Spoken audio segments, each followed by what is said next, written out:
हुकूमतों का काम है नोटिस लेने के बाद उसके बाद एक्शन की जानिब बढ़ना।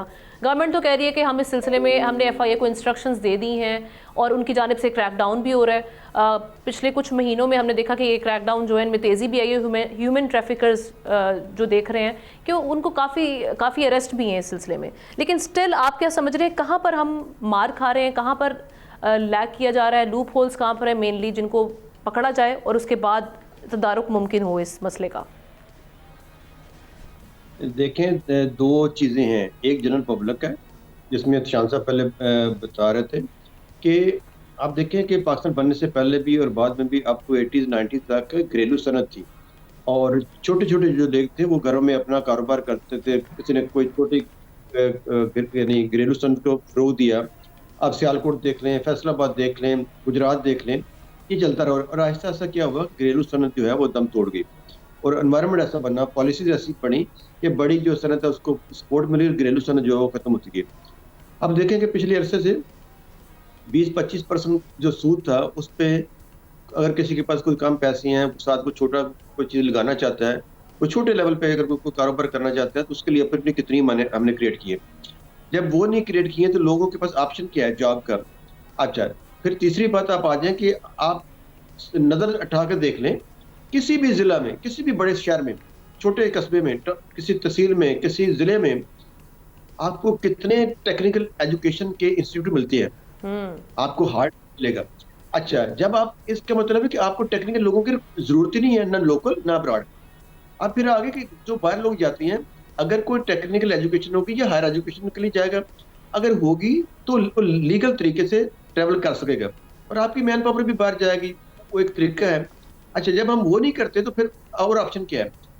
अगर जो जो आपके पास जो यंग जनरेशन है, जो बच्चे हैं, उनकी अवेलेबिलिटी क्या है उनके पास?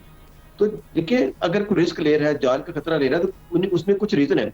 लेकिन तीसरी बात इसमें एक और भी है कि जो जाते हैं उनमें कुछ लोगों की हालत बदलती है तो उसको देखा-देखी दूसरे लोग भी अट्रैक्ट होते हैं। अच्छा, ये तो हो गया सोशल एस्पेक्ट। हम मेनली बात करना चाहेंगे जो ह्यूमन ट्रैफिकर्स हैं, इनके खिलाफ जब हालिया इकदाम जो लिए जा रहे हैं, आप समझते हैं वो सफिशिएंट हैं? क्योंकि अगर ये ऑफर नहीं करेंगे तो लोग कैसे जाएंगे इनको फैसिलिटेट किए बगैर मामला और किस तरह से दुरुस्त किया जा सकता है? ये आमना सही कह रही है कि ये एजेंट माफिया का जो हम देख रहे हैं नेटवर्क कितना वसी है, ये एक अरसे से बढ़ते ही चला जा रहा है। ये हर हुकूमती सतह पे लोग, मुझे लगता है कि उनको माल खिलाया जाता है तभी ये फल फूल रहा है।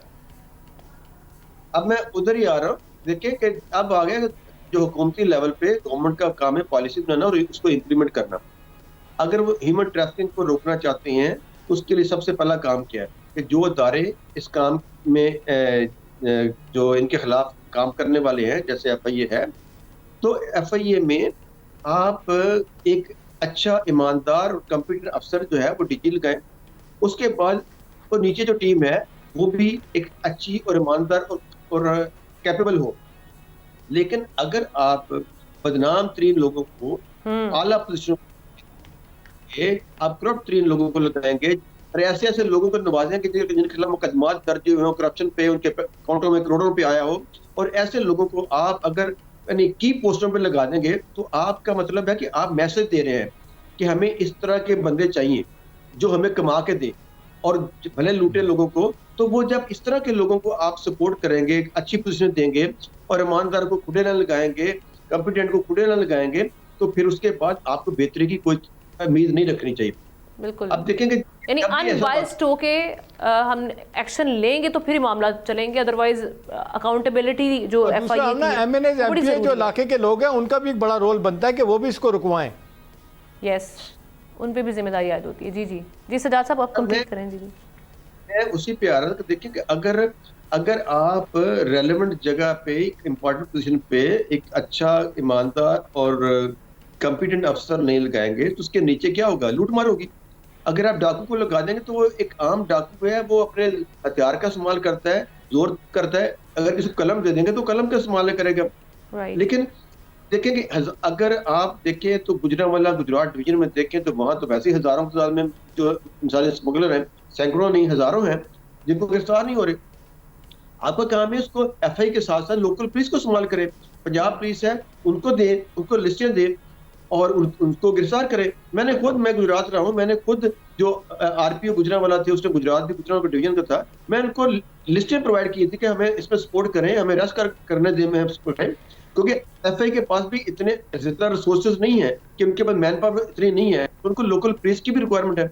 अब फिर अगली बात आती है कि ये जो अभी कश्तियां देखे ना, अगर डूब रही है रेगुलर, अगर कश्तियां ना डूबी होती तो पिछला रफा दफा हो जाता। अब क्योंकि आए रोज डूब रही हैं, सर हर हफ्ते की कहानी है ये, बिल्कुल ऐसे ही है। की वजह से आपको याद होगा हमारे पिछले प्रोग्राम में भी सतह पे तो हर अदारा कॉम्प्रोमाइज है जी। बाजा साहब, ये कैसे चीजें ठीक होंगी? बिल्कुल, ये वो आप सही बात करें, सरफेस लेवल पे अगर हम इकदाम करते रहेंगे तो उसका कोई फायदा नहीं है। वॉर फुटिंग बेसिस पे हमें तमाम जो इदारे हैं उनको मिलकर काम करना होगा, उनकी कोऑर्डिनेशन से ही ये जो कैंसर है इसका तदारुक मुमकिन है।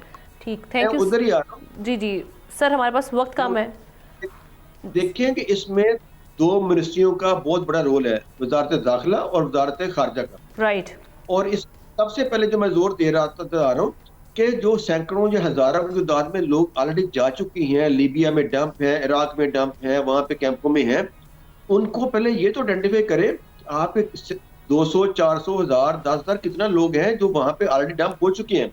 आपके पास सारा डाटा अवेलेबल है, हर बंदे का है, तो आप ये चेक करें कि वो वापस आए नहीं आए, और अगर नहीं है तो उनको वापसी के लिए उनकी जानें बचाएं जो ऑलरेडी वहां पहुंच चुके हुए में है।